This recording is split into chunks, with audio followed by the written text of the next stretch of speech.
좌우에 계신 분들과 인사하십시다. 건강하십시다. 행복하십시다. 능력을 발휘하십시다. 여러분의 염려와 기도 덕분에 아주 무사히 사역을 잘 마치고 돌아왔습니다. 다시 한번 감사의 말씀을 드립니다. 하나님이 능력자이신 줄 우리 다 아시죠? 하나님의 능력이 나에게서 어떻게 하면 나타날 것인가? 바로 이것, 하나님의 능력이 내 인생 신앙의 메리트고 힘입니다. 그래서 어떻게 해야 하나님의 능력이 나의 삶에서 나타날 수 있을까? 이런 부분에 오늘 우리 관심을 가지고 한 몇 가지로 살펴보려고 하는데요. 솔직히 신앙인의 두드러진 특징이 이거 아니겠습니까? 내 능력으로 안 살고 하나님의 능력으로 살겠다는 겁니다. 그런데 대부분의 신앙인들이 어디에 가도 지 능력으로 사는 모습을 많이 보여줘요. 설교를 잘하는 목사님도 지 말빨 가지고 뭐 폼 잡고, 노래를 잘하는 사람도 노래하는 실력 가지고 폼 잡고, 다 그래가지고 하나님의 이름을 이용해서 요거 막 벌어들이고 막 이렇게 하는 거죠. 실제로는요, 언젠가 무너질 날이 오게 되는 거죠. 그러나 이름이 없고 힘이 없어도요, 내 삶에 하나님의 능력이 나타나기를 바라고 살아가는 그 사람은 시간이 지날수록 힘이 생기게 되고, 시간이 지날수록 명성을 얻게 됩니다. 그렇게 명성을 오랜 세월 동안 무의미한 사람처럼 보이고 살았지만 의미 있는 신앙생활을 했기 때문에 훗날 명성이 딱 드러날 때 하늘을 가리켜서 박수를 쳐주세요, 이럴 수 있는 거예요. 처음부터 막 주님의 이름으로 지가 박수 받는 사람들은 언젠가는 큰 사단이 일어나게 된다.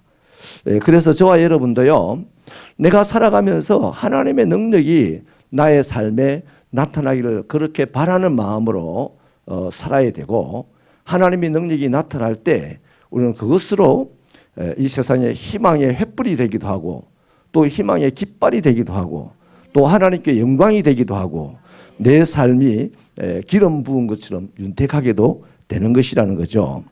자, 그래서요, 하나님의 능력이 내 삶에 나타날 때 어떤 때 나타나느냐? 첫째는요, 찬송할 때 나타납니다. 우리 15절 말씀을 같이 힘차게 읽어봐 주세요. 요새 힘이 살살 없어지는데요, 이럴 때 힘차게 읽었어요. 그럼 다시 힘이 납니다. 시작.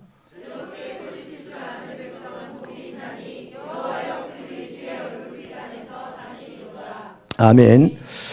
이사야서 43장 21절은요, 하나님께서 인생을 만드신 목적을 이야기하고 있잖아요. 나의 찬송을 부르게 하려 합니다. 하나님이 찬송가 가사를 써준 게 아니에요. 당신을 찬송하게 하려고 사람을 만들었다 하는 것입니다. 이스라엘 백성들을 광야로 불러낼 때도 바로왕에게 분명하게 목적을 이야기했잖아요. 광야에서 나를 섬기게 하려 합니다. 그래서 여러분, 우리 인생이 하나님의 백성들이 살아가면서요, 광야라는 것을 친근하게 생각해야 됩니다. 저 공동묘지를, 나의 죽음을 친근하게 생각해야 돼요. 사람이 태어나는 순간 어디로 향해 달려갑니까? 죽음을 향해 달려가고 있다고요. 아멘입니까? 내가 어머니 뱃속에 있을 때 가장 평안하죠. 그러나 태어나는 순간 얼마나 힘들고 불편한지 몰라요. 그러나 새로운 세상이 날마다 열리는 거다 이 말이에요. 그래서 우리가 인생을 살아가는 것이요, 광야와 같고 또 그 험한 파도 치는 바다와 같지만, 하나님은 바로 거기서 뭘 하려고, 우리를 왜 거기로 불러내셨느냐, 우리의 인생을 왜 주셨느냐, 당신의 이름을 찬송하게 하려고 합니다. 그래서 시편의 또 한 구절에서는요, 하나님께서는 이스라엘 백성들의 찬송 가운데 거하신다, 그렇게 말씀하셨어요. 그러니 여러분, 하나님이 거하시는 곳에는 슬픔이 떠나가고 기쁨이 넘쳐나게 되고, 하나님이 거하시는 곳은 어둠이 떠나가고 해전하는 그림자도 없을 만큼 빛으로 가득하게 되고, 하나님이 계신 곳에는 무능한 자가 능력자가 되는 거예요. 아멘입니까? 그래서 하나님이 누구 가운데 계신다? 찬송하는 가운데. 내가 오늘 힘듭니까? 내가 오늘 괴롭습니까? 억울합니까? 외롭습니까? 그런 모든 것들이 힘들게 나를 옥죄어 올 때 내가 찬송하면 하나님의 능력이 나타난다 이 말이에요. 그래서 오늘 읽었던 말씀이 즐겁게 소리칠 줄 아는 백성이 복이 있다 그러잖아요. 하나님께서 주의 얼굴빛 안에 그들이 다니게 해주신다는 거예요. 그래서 괴로운 인생을 괴롭게 살아가는 사람들이요, 이렇게 찬송하며 갈 때 큰 도전이 됩니다. 이번에 그 평신도 선교사님을 한번 뵀는데요, 나는 목사 선교사보다 평신도 선교사들이 훨씬 더 훌륭한 것 같아 하나님 앞에. 그분은 지원받는 데가 하나도 없어요. 부부 가운데 식당을 하다가 식당을 정리하고 거기에 이제 복음을 증가하겠다고 갔답니다. 누가 선교사 파송도 안 해줬답니다. 그래서 거기 가서 이런 일 저런 일 하다가 심지어는 키르기스탄 사람들이 노가다는 현장에 가서도 노가다까지 했다더라고요. 그래서 지금은 이제 하숙을 치면서 교회를 이렇게 개척해서 사역을 하는데 얼굴이 고생이 하게 찌렸더라고요. 그런데 집회 때마다 그렇게 일하다가 오셔서 선교사님이 열렬하게 찬양을 하시고 또 돌아오는 날은 또 집에서 사모님하고 둘이서 뭐 백숙을 만들어 가지고, 근데 그렇게 맛있는 누룽지 백숙 처음 먹어봤어요. 산성의 누룽지 백숙은 백숙도 아니더라고요. 가난합니다. 내일 하루를, 한 달 이후를 어떻게 살아야 될지 막막하게 살더라고요. 그런데 얼마나 찬양을 할 때요, 아름답게 열심히 찬양을 하는지요. 그 가난한 걸 알고 있는 내가 그분이 찬송하는 것을 볼 때 나 정말 도전이 되더라고요. 우리는 가난하면 찬송은 뭔 찬송을 해? 찬송합시다 그러면 니나 해라 찬송. 그러거든요. 근데 그분은요, 그렇게 가난하면서도 복음을 위하여 사역을 하다가 또 찬송하는 자리가 있으니까 막 그렇게 열심히 또 찬송을 하시더라고요. 난 그분이 잘 될 줄로 믿습니다. 벌써 잘 돼가는 조짐이 있더라고요. 이분이 송어 땅을 양쪽에 이제 좀 샀답니다. 양쪽에 강이 조그마한 강이 흐르고 양쪽에 이렇게 개울 같은 강이 흐르고 양쪽에 땅을 조금 샀는데 그 양쪽이 땅이니까 이제 그 강도 자기 거 아닙니까? 그 땅 막아가지고 송어 양식장 지금 할 계획을 세우고 있더라고요. 그게 이루어지면 아마도 좀 살기가 좀 괜찮아지지 않겠나 하는 생각이 들더라고요. 사랑하는 여러분, 저와 여러분이요, 내 입술에 찬양이 있으면 주님이 내 입술에 거합니다. 찬양을 막 하면서 이 새끼 저 새끼 하는 사람 봤어요? 나 못 봤어요. 막 이놈 저놈 막 욕하는 사람도요, 찬송하는 시간에는 욕 안 하더라고. 그 사람은 찬송 좀 많이 하는 만큼 욕 들하는 사람이 될 거라. 아멘입니까? 내 마음에 근심이 가득합니다. 내 눈에 보이지 아니하는 마귀의 손이 내 목을 막 내 손을 이용해서 목을 조릅니다. 내가 곧 죽을 거예요. 그러면 죽게 돼 있어요. 근데 내가 막 마음 깊은 곳에서 우러난 찬송을 하면 내 안에 근심이 사라집니다. 왜? 하나님이 가시니까. 그래서 주님의 영광 앞에 돌아다닐 수 있는 저와 여러분 되시기 바랍니다. 오늘 우리 한국 사회가 얼마나 힘들지라도 우리는 찬송하면서 주님의 영광 가운데 돌아다닐 수 있는 그런 멋있는 신앙인들이 되시기를 바랍니다. 여러분, 다윗 보십시오. 다윗이 그렇게 찬송하니까, 원래 다윗은 목동이잖아요. 적어도 심성 쫓는 정도의 실력밖에 갖고 있지 않았어요. 귀신 쫓는 실력이 없었다고요. 근데 그 목동일 하면서 그렇게 하나님을 찬양하는데 열심을 내었던가 봐. 그러니까 기타도 칠 줄 알고 하잖아요. 악기도 다 쓸 줄 알고. 목동하면서 그것까지 했다는 것은 뭡니까? 목동 그 고단한 일을 하면서도 하나님을 찬양하는데 심혈을 기울였다는 겁니다. 이걸로도 찬양해보고 저걸로도 찬양해보고 그렇게 열심히 찬양을 하다 보니까 하나님의 신이 임하지 않을 수가 없는 거죠. 그 하나님의 신이 임하니까 귀신을 쫓아내는 은사까지 임하는 거 아니에요. 그래서 자기 힘으로, 찬송 없이 자기 힘으로 살려고 했고 자기 능력으로 살려고 했던 그 사울에게는 당연히 하나님의 신이 있더라니까 귀신이 들어가는 거예요. 그 귀신이 들려가지고 괴로움 당할 때 이 다윗을 불러서 찬송을 하게 해달라고 부탁하고, 찬송해달라고 부탁하고, 그때 귀신들이 떠나가는 역사가 있었지 않습니까? 빌립보 감옥의 그 바울과 실라도 보세요. 죽도록 얻어맞고 주의 일 하다가 얻어맞고 이제 기절을 했다가 깨어보니까 캄캄한 감옥 아닙니다. 내일 해 뜨면 죽는 거죠. 뭐 현실적인 상황은 해 뜨면 죽는구나입니다. 그 죽는데 찬송을 하더라고요. 여러분, 죽을 때 찬송해야 돼요? 기분 나빠하고 억울하고 하나님에게 삿대질 해야 돼요? 당연한 거 아닙니까? 곧 만날 텐데. 그래서 바울과 신라의 신앙은 확실하다 이 말이에요. 내 능력으로 살지 아니하고 하나님의 능력으로 살겠다는 이러한 신앙이 확실하니까 죽음을 하루 앞둔 이 사람들이 그날 전날 밤 우리 뭐 할래? 뭐 손톱 가지고 벽을 핥혀서 탈출할 거 생각하겠습니까? 소용없는 거 아니에요. 그래서 내일 아침에 우리 죽는다니까 우리 오늘 밤에 찬송하면서 죽기로 가자. 그렇게 죽도록 찬송한 거예요. 그날 따라합시다. 죽도록 찬송했다. 내가 참수를 당하기 전에 내가 기진맥진하여 죽겠다는 마음으로 찬송했을 거다 이 말이에요. 그때 하늘문이 열리고 옥문이 열리고 가수의 문이 열리고 모든 열리는 역사가 일어난 거 아니에요. 찬송에 능한 자들이 되시기를 주님의 이름으로 축원합니다. 할렐루야. 뒤에서 보면 이런 사람들 너무너무 멋있어요. 목 고장 안 날 것 같아.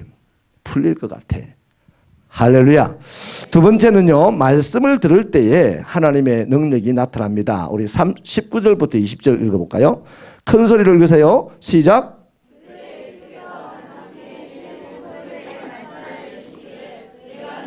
용사에게는 돕는 힘을 더하며 백성 중에서 택함받은 자를 높였으되 내가 내 종 다윗을 찾아내어 나의 거룩한 기름을 그에게 부었도다. 아멘. 여기 말이죠. 내가 능력 있는 용사에게 돕는 힘을 더한다. 무슨 말이겠습니까? 무슨 능력이겠어요? 돈 많은 능력이요? 몸이 건강한 능력이요? 아니면 머리가 좋고 재주가 좋은 능력이요? 아닙니다. 하나님의 말씀을 들을 만한 능력이 있는 사람 뭐 하는 얘기예요. 다윗은 어떤 상황에서도 하나님의 말씀을 들으려고 했습니다. 모든 자신이 행하는 그 일 앞에는 반드시 하나님의 뜻이 무엇인지를 물었던 사람이에요. 자기 성질대로 할 수 있어요. 자기 힘으로 할 수 있습니다. 다윗만큼 훌륭한 사람이 없으며 다윗만큼 능력 있는 사람이 없었기 때문에 자기 것으로 할 수 있었지만 다윗은 언제나 하나님의 말씀을 들으려고 했고요. 보십시오. 나단 선지자가 와서 다윗이 범죄한 사실을 고지하려고 할 때도 보십시오. 왕으로서 입막음할 수 있어요. 나단을 죽여버려도 됩니다. 왕으로서 그런 권세가 있어요. 왕이 부하의 아내를 차지할 수 있는 권세가 있습니다. 당시에는 있어요. 당시에 그 풍습으로는 그게 얼마든지 가능한 거예요. 그런데 하나님에게는 그 당시 가능하지 않았다 이거예요. 그 당시에도. 그래서 하나님께서 그것을 딱 지적했을 때 깨끗하게 승복하고 하나님의 말씀을 받아들이면서 자신의 잘못을 뉘우치고 하나님 앞에 바로 서지 않습니까? 여러분, 여호수아를 보고 말씀 위에 서서 좌로나 우로나 치우치지 말고 가라고 할 때 여러분 담대한 게 뭡니까? 말씀 위에 서는 그게 담대한 겁니다. 별게 담대한 게 아니라니까. 그러니까 담대함이나 능력이나 용기 이런 것들이요, 뭐 저 무서운 사람 앞에 내가 막 나가서 폼 잡는 이건 객기 아니면 잘난 척이에요. 그러나 하나님의 말씀 앞에 딱 서지는 그것이 바로 담대한 거다 이 말이에요. 왜냐하면 하나님의 말씀은 막히는 것이 없고 하나님의 말씀은 끊어지는 것도 없고 하나님의 말씀은 태워져서 사라지는 것도 없어요. 하나님 말씀만 유일하고 영원하다 이 말이에요. 하나님의 말씀은 무에서 유를 창조하는 것이단 말이에요. 그러니 나라는 이 연약한 자신을 하나님 말씀 위에 딱 올리는 그만큼 훌륭한 신앙이 없다는 거예요. 그래서 하나님의 말씀 위에 서려는 몸부림이 있으시길 바랍니다. 뭐 어떻게 말씀 위에 설 수 있어요? 먼저 하나님 말씀을 들을 줄 알아야 되지. 듣는 것부터 시작하는 거란 말이에요. 우리 새벽교회가 지금 자리가 협소합니다. 더 성장, 환경적으로 더 성장 못합니다. 그러니 제발 여러분 부탁할게요. 오시는 분들요, 믿음 좋은 분은 앞에 앉으세요. 저 뒤쪽에 주로 앉으시는 분은 이제 그런 목사에게 개인적인 감정이 있다 생각하고요. 제가 하나님께 기도할게요. 하나님, 저분이 제게 감정이 많은가 봅니다. 내가 뭘 잘못했습니까? 하나님 용서해 주시고 저분의 마음을 돌이키셔서 하나님 앞으로 더 가까이 와서 말씀을 듣게 해주세요. 인정하시면 아멘입니다. 아멘입니까? 어차피 우리 교회에 모였는데 어차피 이곳에서 설교하는 사람은 낸데 그렇지 않습니까? 가까이 와서 들어야 되지. 안 그래요? 기도원에 가보면요. 우리 여러분도 마찬가지예요. 기도원에 가면 또 제일 앞에 가서 앉으려 할 거야. 오랜만에 왔다고만. 은혜 받아야 된다 하면서. 왜 기도원에 가는 거하고 교회 오는 거하고 다르냐 이 말이야. 하나님이 기도원 하나님 다르고 교회에 계신 하나님 안 다른데. 아멘이십니까? 우리 시내처럼 주구장창 앞자리에 앉으시기를 주님의 이름으로 축원합니다.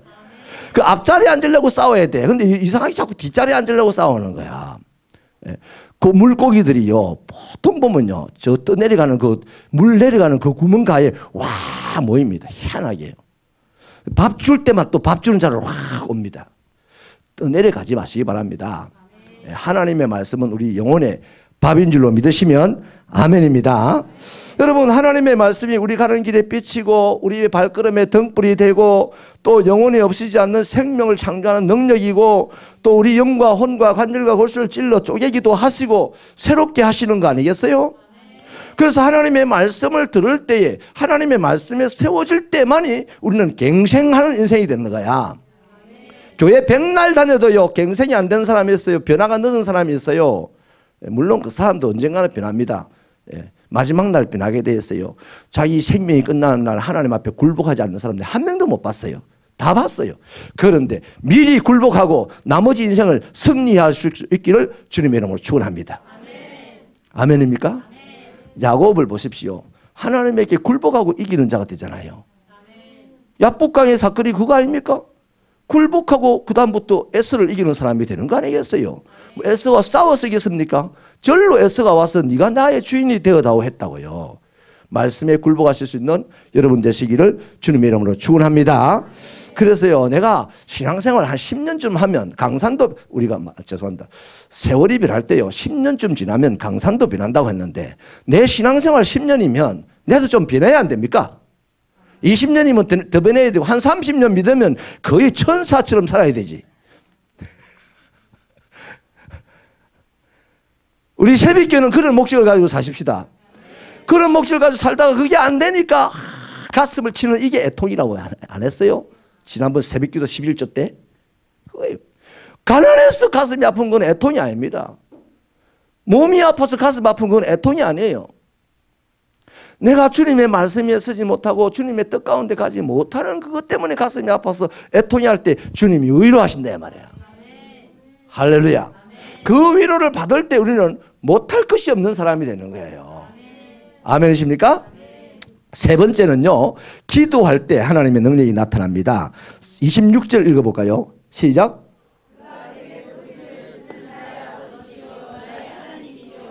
구원의 바위시라 하리로다. 여러분, 나의 아버지요, 나의 주시요, 주여, 주여, 주여. 이게 다 뭡니까? 하나님을 향하여서 내가 기도하는 거예요. 어린 아이들이 특별한 주어, 동사, 목적어 이렇게 서술어를 만들어서 엄마에게 말 안 하잖아요. 엄마 돈, 엄마 밥. 그 말도 안 되는 소리를 하잖아요. 그걸 가지고 국어 시험 치면 다 빵점이라. 그런데 엄마가 그걸 못 알아들어요? 못 알아들으면 엄마가 아닙니다. 다 알아들어요. 하물며 하나님은 우리를 지으신 자예요. 우리의 생각을 아시는 분입니다. 우리의 오늘도 알고 내일도 아는 분이에요. 또 우리가 무엇이 필요한지도 알고 우리의 약함도 아시는 분이잖아요. 흙에서 당신이 우리를 만들었다는 것도 알잖아요. 그러니까 우리가 하나님께 기도한다는 것은 간절한 마음과 진실한 마음, 따라합시다. 기도는 간절함과 진실함으로. 요거 두 가지면 땡입니다. 우리가 거룩하신 아버지 안 해도 하나님 거룩합니다. 내가 간절한 마음을 가지고 거룩하신 아버지 할 때 하나님은 기뻐하지, 간절함도 없이 거룩하시고 자비로우신 우리 아버지 하나님 싫어합니다. 귀찮아합니다. 그래서 간절함으로 이렇게 금요일같이 모인 날은요, 하나님의 능력을 구하자고 우리 목적을 가지고 모였으니 뜨겁게, 간절함이라는 것은 소리를 질러도 되고요, 가슴으로 질러도 되긴 돼요. 그거는 사람의 성향 따라 다릅니다. 그런데 이런 날은 소리 질러 하는 거예요. 소리 질러. 그러면 내가 소리 질러서 기도할 만한 내용이 좀 없습니다. 노트에다 적어야만 기도가 됩니다. 그런 분들은요, 그냥 주야만 외쳐도 되는 거지. 그러면 다른 사람 그렇고, 저 사람은 오늘 내가 세 봤다. 기도 안 하는 이제 사람들이 그렇게 하겠죠. 세 봤는데 저 사람 100번을 주의를 하더라. 희한하지. 그 말라주는 소리 할까? 이럴 때 바로 그가 주님 때문에 욕을 먹은 자가 되고 주님은 그를 기뻐하시는 거야. 할렐루야. 여러분, 기도는요, 잘하는 게 아니에요. 기도는 잘하는 게 아니고요, 간절하고 진실하게 하는 겁니다. 그래서요, 예수님께서도 그랬잖아요. 기도하지 않고는 다른 유가 나가지 않는다는 것을 변화산에 갔다 내려온 다음날 했지 않습니까? 말씀을. 변화산에 따라 올라간 세 제자는 기도하지 않았지만 기도 자리에 있었어요. 저기 변화산 밑에 있던 사람들은 기도하지 않는 자리에 있었으나 일했습니다. 여러분, 둘 다 피곤한 거예요. 기도하는 자리에 있든지 기도 안 하고 텔레비 앞에 있든지 둘 다 피곤합니다. 근데 뭐가 쪽팔리게 되느냐? 텔레비 앞에 있던 사람이 쪽팔리게 된다는 말이에요. 나중에 무슨 일이 닥쳤을 때 인정하시면 아멘입니다. 그날 밤 지나고 자기들 실컷 놀았습니까? 쉬었습니까? 아무것도 못했어요. 귀신 들리나 하나 고치려고 밤새도록 애쓰다가 용서다가 나중에 해 뜰 때 쪽만 다 팔고, 이제 나중에 예수님이 오셨을 때는 그 아이 아버지가 그러잖아요. 이 사람들은 못하던데요. 정확하게 얘기를 하잖아요. 오늘 예수 믿는 사람들 가운데 이 사람은 못합니다 하는 소리를 나도 들을까 봐서 겁이 나고 여러분도 들을까 봐서 겁이 나는 인생이 되시기를 바랍니다. 이게 뭡니까? 두렵고 떨림으로 우리의 구원을 이루어가는 행위인 거예요. 그런데 하나도 겁이 안 나. 그까짓 거 내가 못해도 된다는 식으로 태만하게 사는 이 그리스도인들이 대세를 이루는 시대에 우리가 살고 있다 하는 차원에서 안타까운 마음으로 드립니다. 금요일 날 뜨겁게 기도할 수 있는 여러분 되셔서 이 금요일에 은혜 체험 많이 하실 수 있기를 축원합니다. 기도하면 죽을 자도 삽니다. 망할 자도 기도하면 흥하게 됩니다. 왜? 기도는 하나님께서 들으시고 역사하는 것이거든요. 기도는 우리가 연약한 사람이 전능한 하나님을 움직이는 힘이 바로 기도라는 것이에요. 마지막 네 번째는요, 받은 축복을 바르게 사용할 때 하나님의 능력이 나타납니다. 우리 27절부터 32절 좀 길지만 힘차게 우리 같이 읽어보실까요? 시작. 내가 또 그를 장자로 삼고 세상 왕들에게 지존자가 되게 하며 그를 위하여 나의 인자함을 영원히 지키고 그와 맺은 나의 언약을 굳게 세우며 또 그의 후손을 영구하게 하며 그의 왕위를 하늘의 날과 같게 하리로다. 만일 그의 자손이 내 법을 버리며 내 규례대로 행하지 아니하며 내 율례를 깨뜨리며 내 계명을 지키지 아니하면 내가 회초리로 그들의 죄를 다스리며 채찍으로 그들의 죄악을 벌하리로다. 아멘. 이게 뭔 말입니까? 하나님이 찬송하고 말씀 듣고 기도할 때 반드시 복을 주셔요. 하나님의 능력을 나타내 보여주십니다. 그것이 우리에게 복이 되는 거예요. 그런데 그 이후에 그러한 복을 바르게 사용하지 않으면 뭐가 오느냐? 그 복은 도리어 우리에게 화가 된다는 것입니다. 그래서 우리가 받은 복을 확대 재생산해야 될 그런 책임 위에 살아가고 있다는 거예요. 내가 평신도에서 새가족에서 집사가 되었습니까? 그 집사라는 복입니다. 아무나 집사 시키는 거 아니잖아요. 요즘은 대부분 교회가 아무나 집사를 좀 시키는 경향이 있고 목사 안수도 아무나 받는 경향이 있기는 있어요. 예. 뭐 석 달 다니고 뭐 몽고에 가 보니까요. 평신도가 거기서 사역해서 목사 안수 받고 또 저거 안수주에서 교단이 하나 만들어졌더라고요. 한국인들에 의해서. 예. 그런데요. 그것이 결국 우리에게 큰 화로 얼마 안 지나서 부메랑처럼 돌아오게 되는 거예요. 저와 여러분이 어떻게든 하나님 앞에서 직분을 받고 하나님 앞에서 받은 것들이 이런저런 것들이 있습니다. 내가 받은 직분, 내가 지금 살고 있는 가정, 우리의 직업, 우리의 자녀, 이 모든 것들은 누가 주신 거예요. 아직도 내가 만들었다는 사람이 있긴 있어요. 내 가정, 내가 우리 집사람 꼬셔가지고 결혼해가지고 새끼 낳았다고. 그 신앙인인데도 그렇게 의식을 갖고 있는 사람이 있어요. 그거 빨리 내려놔야 자유함이 옵니다. 그거 내려놔야 하나님과 함께 할 수 있는 힘이 생겨요. 네. 우리에게 주어진 이 모든 것들은 누가 주신 것이다? 하나님이 주신 선물입니다. 그러면 하나님은 도대체 우리에게 왜 이 선물을 줬냐고요? 하나님이 이스라엘 백성들을 왜 구원했어요? 뭐 애굽에서 고생하니까 구원해 줬습니까? 아닙니다. 아니지. 거기 그 정도만 생각하고 살아가는 성도들이 많아서 구원받은 자들이 엉망진창으로 사는 거예요. 하나님은 우리를 죄에서 구원해 주신 것, 죄 때문에 지옥 가는 것이 너무 끔찍했어요? 그것만이 아니에요. 그 시작입니다. 시작. 하나님이 이스라엘 백성들을 구원하신 것은요, 가나안이라는 곳을 향하여 가게 하기 위해서 구원한 거예요. 그러면 가나안 땅이 그 목적이냐? 아닙니다. 가나안 땅에 있는 하나님을 대적하는 자들을 몰아내고 그 안에서 하나님을 섬기고 하나님과 교제하는 사람이 되게 하려는 것이 목적입니다. 최종 목적이. 그 하나님과의 교제가 뭡니까? 우리는 하나님을 예배하고 하나님은 우리를 복 주시는 것이 바로 교제입니다. 그걸 목표로 하나님께서 이스라엘 백성들을 애굽에서 건져내신 거예요. 그런데 이스라엘 백성들은 자기들의 현장의 삶만이 전부라고 생각한 거예요. 광야에 나왔을 때 잠깐 구원받은 것을 기뻐하고 광야에서 엉망진창으로 삽니다.